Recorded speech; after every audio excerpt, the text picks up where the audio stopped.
तो जाऊं?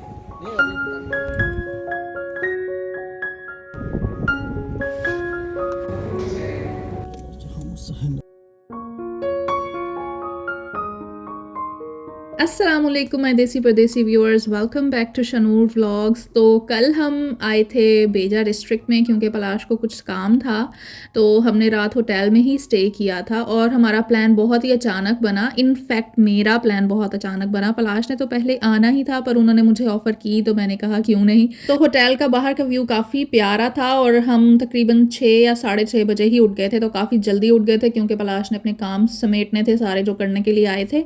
तो रात ही मैंने अपने कपड़े भी निकाल दिए थे और जो सामान वगैरह मुझे चाहिए था बैग में से निकाल के रख दिया था। पलाश के कपड़े भी निकाल दिए थे बाहर क्योंकि सुबह के टाइम तो इतना ज़्यादा टाइम नहीं होगा, तो मैंने रात ही ना सारी चीज़ें बाहर निकाल के रख दी थी बैग में से। और रात बस मुझे ठीक से नींद ही नहीं आई थी क्योंकि बाहर बहुत ज़्यादा सर्दी थी और रूम में टेम्परेचर मेंटेन करना, उसकी वजह से सफोकेशन हो रही थी। तो कभी मैं एसी के हीटर का टेम्परेचर बढ़ा रही थी, कभी कम कर रही थी, तो बस ऐसे ही नींद ना कच्ची पक्की सी रही।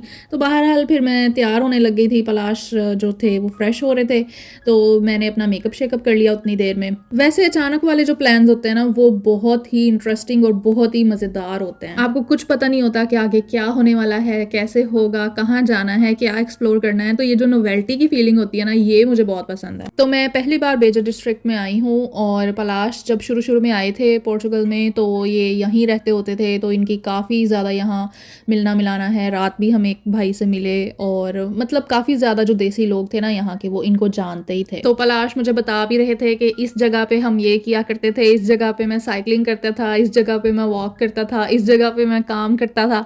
तो बड़ा अच्छा सा फील हो रहा था ना कि अच्छा यहाँ पे ये हुआ होगा, कभी ये हुआ होगा। तो इनकी मेमोरीज वगैरह सुन के भी बड़ा मज़ा आ रहा था। तो बस पलाश भी रेडी हो गए थे, मैं भी बस हिजाब ही ले रही थी, फाइनल स्टेजेस में ही थी। तो बस फिर इसके बाद हमने अपने सामान को पैक किया, एक नज़र देखा कि कोई भी चीज़ हमारे रूम में रह ना जाए और बस फिर रूम को लॉक करके ना कीज़ हवाले कर दी जो यहाँ का अटेंडेंट था।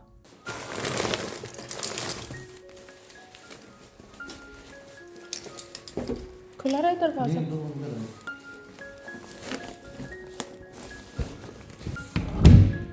रात जिस वक्त हम आए थे ना उस टाइम काफ़ी अंधेरा था, तो कुछ भी नज़र नहीं आ रहा था। पलाश ने मुझे बताया कि सामने ना समंदर है, पर इतना फील नहीं हो रहा था। तो उन्होंने काफ़ी हाइप बनाई कि ना बहुत खूबसूरत है, तो मैं काफ़ी ज़्यादा एक्सपेक्ट करी थी और यकीनन मेरी एक्सपेक्टेशन के मुताबिक ही था। इतना खूबसूरत समंदर था ना हमारे होटल के सामने। मेरा तो दिल कर रहा था मैं बस खड़ी हो जाऊं और बस देखती रहूं, घंटों तक देखती रहूं। इतना खूबसूरत लग रहा था ना समंदर सुबह सुबह के टाइम, और मेरा तो बस दिल भर गया था कि इतनी खूबसूरत अल्लाह ताला ने दुनिया बनाई है, बस दिल से तारीफ ही निकलती है। मैं तो पलाश से लड़ रही थी कि आप मुझे थोड़ी देर यहाँ रुकने दें क्योंकि मैं थोड़ी देर इसका व्यू तो लूँ, थोड़ा इंजॉय तो करूँ। तो वो कह रहे थे कि नहीं, जिस बंदे से मुझे मिलना है तो उसको देर हो रही है तो हमें जल्दी जाना पड़ेगा। एक्चुअली ना वो कह रहे थे कि आप ना यहाँ से जल्दी जल्दी चलो, इससे भी अच्छी जगह मैंने आपको दिखानी है, तो मैं जल्दी से अपना काम कर लूँ ना, तो फिर उसके बाद हम वहाँ पे घूमने जाएंगे। बेसिकली हमने जाना था जम्बू जायरा दिमार। तो ये जगह वाकई में इस जगह से भी ज़्यादा प्यारी थी, तो वो वीडियो में आपको आगे नज़र आएगी। और अगर आपने अभी तक मेरे चैनल को सब्सक्राइब नहीं किया तो सब्सक्राइब कर दें और इस वीडियो को लाइक भी कर दें। ये मैं एवरीडे इधर देखने को रहा सुबह के यहाँ पे हाँ। अच्छा, फ़िलहाल तो हम जा रहे हैं समंदर की दूसरी साइड पे।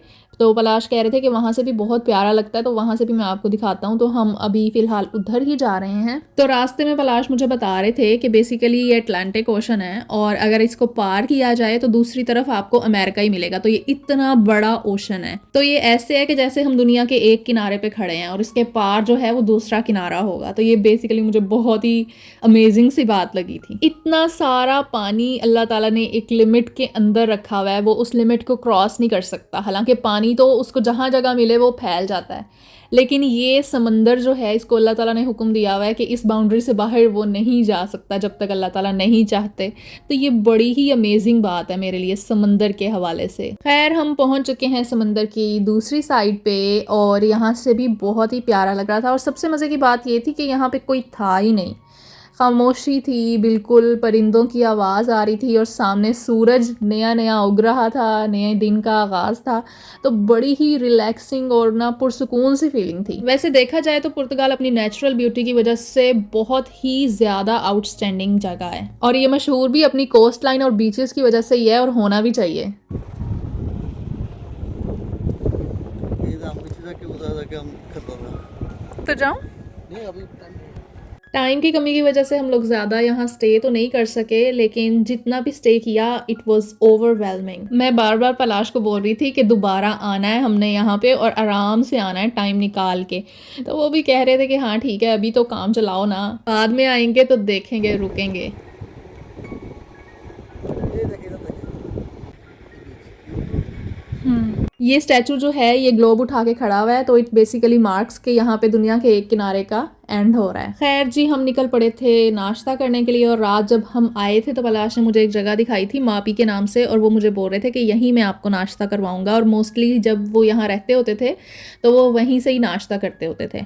तो माबी कैफ़े जो है वो यहाँ की काफ़ी मशहूर कैफ़े है और सुबह सुबह जितना रश था यहाँ पे तो पता चल रहा था कि वाकई ये मशहूर है। और पलाश ने मुझे ये भी बताया था कि यहाँ की आइसक्रीम बहुत मशहूर है, तो लेकिन सुबह सुबह के टाइम आइसक्रीम अवेलेबल थी नहीं तो इसलिए मैं ट्राई नहीं कर सकी। दोबारा आएंगे तो इंशाल्लाह ट्राई करेंगे। ब्रेकफास्ट की वैरायटी काफ़ी ज़्यादा थी इनके पास, तो हमने भी 3-4 चीज़ें ले ली थी और कुछ हमने पैक भी करवाई थी, थोड़ी सी हम घर लेकर जाएंगे वापस और कुछ जो थी वो पलाश ने अपने फ्रेंड को देनी थी। तो कैफ़े जो है हमारे आने से थोड़ी ही देर पहले ओपन हुआ था, तो 3-4 लोग ऑलरेडी थे कैफ़े के अंदर, बट हमारे बैठे बैठे नाश्ता करते करते ही पूरा रेस्टोरेंट जो था वो भर गया था। तो एज़ यूजुअल पलाश ने मेरे लिए 2 ऑरेंज जूस लिए थे और साथ में मैंने लिया था एक डोनट, साथ एक पेस्ट्री थी माबी की स्पेशल और एक कोकोनट केक था। पलाश ने अपने लिए लिया क्रोसॉन जो मैंने ही खाया। कोकोनट केक काफ़ी मज़े का था और जो माबी की स्पेशल पेस्ट्री थी वो भी बहुत मज़े की थी, बट डोनट बहुत ज़्यादा मीठा लगा मुझे, अच्छा नहीं लगा था। और क्रोसॉन तो आउटस्टैंडिंग था ना। यहाँ के लोग इतना मीठा पसंद करते हैं, डेली उन लोगों का नाश्ता बस यही होता है, पेस्ट्री खा लो, केक खा लो, साथ ब्लैक कॉफ़ी ले लो और बस नाश्ता ख़त्म। हम लोग इतना मीठा खाने लग जाएं रोज़ रोज़ तो हम तो शुगर के मरीज़ ही बन जाएंगे, लेकिन ये है कि ये लोग एक्सरसाइज करते हैं और हम खा पी के बैठ जाते हैं, ये बुरी आदत है हमारी। सेकंड आके रहते थे मतलब पीछे घर, हाँ सेकंड बार एक घर में रहता था। पीछे वाले घर में एक घर में मेरा ये तो उसी समंदर का वो हिस्सा लग रहा है। हाँ हाँ हाँ। टोल कितना सुंदर है। पलाश की मेमोरीज और किस्से कहानियाँ सुनते सुनते बस अब हम लोग निकल पड़े हैं उन भाई से मिलने के लिए जिनसे पलाश ने मीटिंग वगैरह करनी है। तो जितनी देर ये लोग आपस में बात कर रहे थे उतनी देर में मैंने अपने लिए थोड़ी एंटरटेनमेंट तलाश की। पास में ही एक झूला था जिसको मैं झूलने लग गई, तो बड़ा मज़ा आ रहा था और ये एरिया भी बहुत ही खामोश था, बहुत ही कम लोग थे यहाँ पे भी। झूला झूलते झूलते अम्मी अब्बू को भी कॉल कर ली, उन्हें भी बताया कि हम तो ऐसे घूमने फिरने के लिए निकले हुए हैं और अल्लाह ताला की दुनिया देख रहे हैं हम। तो यकीन करें दिल करता है कि अम्मी अब्बू को भी यहाँ होना चाहिए, बहन भाइयों को भी देखना चाहिए कि अल्लाह ताला ने दुनिया कितनी खूबसूरत बनाई है। तो बहुत ज़्यादा बहन भाइयों की, अम्मी अब्बू की याद आती है जब भी हम लोग इस तरह घूमते फिरते हैं ना, एक्सप्लोर करते हैं।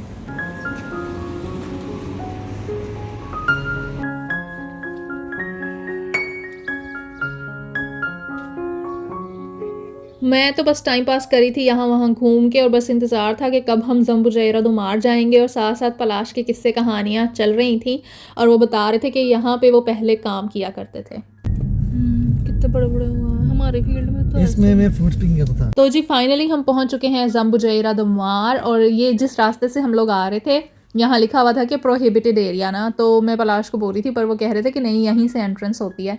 तो जब हम यहाँ पहुँचे हैं तो बहुत ज़्यादा टूरिस्ट आए हुए थे, मैं तो हैरान रह गई कि इस मौसम में भी यहाँ पे टूरिस्ट आते हैं, क्योंकि ज़्यादातर टूरिस्ट ना पोर्चुगल में आते हैं गर्मियों के टाइम पे, क्योंकि यहाँ का मौसम गर्मियों में बहुत प्लेजेंट रहता है, बहुत ज़्यादा गर्मी नहीं होती। जैसे जैसे समंदर करीब आता जा रहा था ना मेरी तो हैरत बढ़ती चली जा रही थी, इतना खूबसूरत मंजर था और इतनी प्यारी आवाज़ थी ना समंदर की। दूर से ही समंदर का शोर सुनाई दे रहा था और जैसे ही हम कार से निकले तो मेरी नज़र पड़ी एक सूवनियर शॉप पे, तो मैंने सोचा कि एक सूवनियर भी यहाँ से लेना ही चाहिए।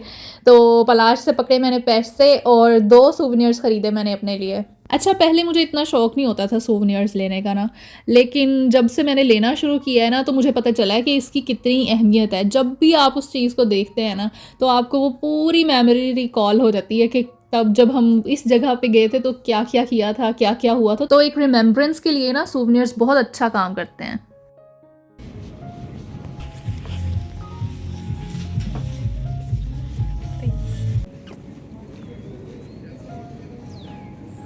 तो जी फाइनली आप भी मेरे साथ एंजॉय करें जम्बुजेरा दो मार का समंदर, और वो इतना खूबसूरत है ना कि मैं जितनी तारीफ करूँ ना उतनी ही कम हो जाएगी। आप भी मेरे साथ एंजॉय करें इस समंदर की सूदिंग आवाज़ को, और साथ में जो परिंदों की आवाज़ है ना पीछे, वो उसका मज़ा दोबाला कर रही है।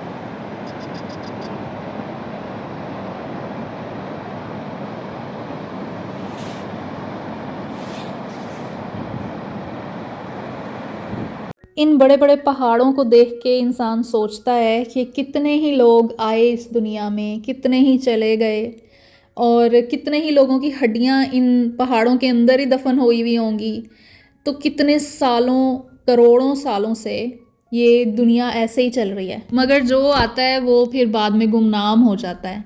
इसी तरह हम भी किसी वक्त गुमनाम होंगे, हमारा भी कोई नामो निशान नहीं होगा। दुनिया को घूमना फिरना, दुनिया को देखना, ये चीज़ हमें अपनी औकात याद दिलाती है, और ये चीज़ हमें आजिज़ी की तरफ लेकर जाती है और बताती है कि खुदा कितना अजीम है और हम इस पूरी दुनिया में कितने छोटे हैं। और ये सब नेमतें अल्लाह ताला ने इंसान के लिए ही बनाई हैं, और इंसान इसको देखकर ये सोचे कि अगर ये दुनिया इतनी खूबसूरत है तो इसको बनाने वाला कितना खूबसूरत होगा।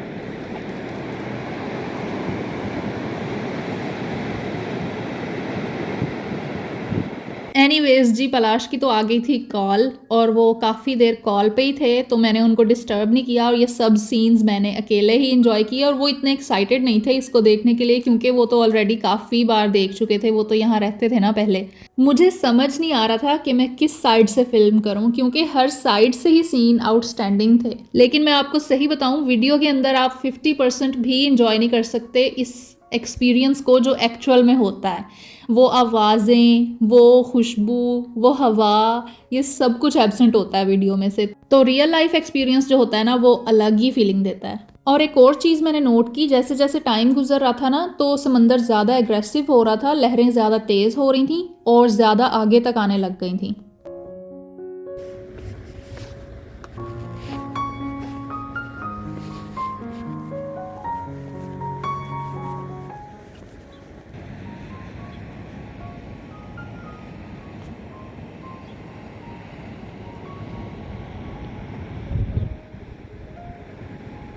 समंदर को हर साइड से देख लिया था, तो अब थोड़ी भूख लगने लग गई थी, क्योंकि दोपहर का टाइम भी हो गया था। हमने सोचा कि एक ही बार लंच करके ना तो ही वापसी घर की तरफ करेंगे। तो करीब में ही एक हलाल रेस्टोरेंट था जहाँ पलाश खाना खाया करते थे जब वो यहाँ रहते थे। तो मुझे तो वो रेस्टोरेंट काफ़ी पसंद आया, उनका खाना भी बहुत मज़ेदार था। और वहाँ पे हमें मिली एक आंटी जो कि पलाश की फ्रेंड थी, तो उनके साथ भी मेरी मुलाकात हो गई। इन आंटी ने ना पलाश की काफ़ी हेल्प की थी जब इन्होंने नया नया अपना बिजनेस सेटअप करना था ना, तो इसलिए फिर पलाश ने आज इनका लंच स्पॉन्सर कर दिया था। और हमने भी अपना लंच मंगा लिया था। पुलाव राइस थे, फ़िश थी, दाल थी, और फ़िश मुझे बहुत ही पसंद आई, वो थी फूल गोभी के साथ, तो बहुत ही मज़ेदार थी। इसी के साथ शुरू हो गया हमारा वापसी का सफ़र, और रास्ते में पलाश को चाहिए थी कॉफ़ी, क्योंकि वो काफ़ी थक गए थे, उन्हें नींद आने लग गई थी, इसलिए बेहतर था कि हम रुक के कॉफ़ी पी लें ताकि पलाश की नींद तो इधर उधर हो ना। ये कैफ़े ना काफ़ी बड़ा और ख़ूबसूरत तो था ही, लेकिन इसके अंदर ना बहुत ज़्यादा डिफरेंट टाइप की चीज़ें पड़ी हुई थी। जैसे बहुत डिफरेंट टाइप की मिठाइयाँ पड़ी हुई थी इनकी ट्रेडिशनल जो हैं, और इसके अलावा क्रॉकरी भी थी, होममेड सॉसेस भी थी, तो ये चीज़ मुझे इसकी अच्छी लगी। मुझे तो सुकून नहीं आ रहा था कि मैं आराम से बैठ के टेबल के ऊपर अपनी कॉफ़ी पीऊँ, तो मैंने कप उठाया और इधर उधर घूमने लग गई, और आपके लिए बनाई ये वीडियो जिसमें आप देख सकते हैं कि कितनी प्यारी और कितनी डिफरेंट चीज़ें डिस्प्ले की हुई हैं इन्होंने। अच्छा, मैं जब भी किसी नई जगह जाती हूँ ना, तो मुझे हर चीज़ देखनी होती है। मैं ख़रीदूँ या ना ख़रीदूँ वो बाद की बात है, लेकिन मुझे देखना ज़रूरी है। आई डोंट नो ये सब लड़कियों के साथ ऐसा ही होता है या मेरे साथ ही ऐसा है। अगर आप लेडीज़ मुझे देख रही हैं तो प्लीज़ मुझे कमेंट्स में ज़रूर बताइएगा कि कहीं ये सिर्फ मेरा मसला ही तो नहीं है। एनीवेज जी, कॉफ़ी हो गई ख़त्म, तो शुरू हो गया वापसी का सफ़र। और जब हम कैफ़े से बाहर निकले हैं तो इतना खूबसूरत सनसेट हो रहा था ना। कार हमारी लगी हुई थी चार्ज पे, और शायद पलाश ने ना गलत वायर से चार्ज कर दिया था गाड़ी को, इस वजह से ना वो थोड़ी देर के लिए ना स्टार्ट ही नहीं हो रही थी। हम तो हो गए थे परेशान के यहाँ ही पे रहना पड़ेगा, लेकिन खैर अल्लाह का शुक्र है थोड़ी देर के बाद ना खुद ही स्टार्ट हो गई थी। वो इधर चांद उठ रहा है। हाँ, ये चांद भी है। बातें शातें करते-करते टाइम का पता ही नहीं चला और हम थोड़ी देर में घर पहुँच गए थे। घर आके मैंने सबसे पहले अपने सोवेनिर्स खोले और देखा कि मुझे ये कहाँ-कहाँ लगाने चाहिए। एक तो ख़ैर मैग्नेटिक था, वो तो मैंने अपने फ्रिज के ऊपर ही लगाना था, लेकिन जो स्पैचुला था वो मैंने देखा कि मुझे कहाँ लगाना चाहिए। तो ख़ैर हमारा सफ़र और आज का दिन यहीं ख़त्म हुआ और इस दिन से मैंने बहुत कुछ सीखा और बहुत कुछ एक्सप्लोर किया, जो मैं हमेशा याद रखूँगी। अगर आप चाहते हैं कि ऐसी ही अच्छी-अच्छी वीडियोज़ मैं आपके साथ शेयर करती रहूँ, तो प्लीज़ इस वीडियो को लाइक करें, मेरे चैनल को सब्सक्राइब करें। आपसे मिलते हैं नेक्स्ट वीडियो में। टेक केयर, अल्लाह हाफ़िज़।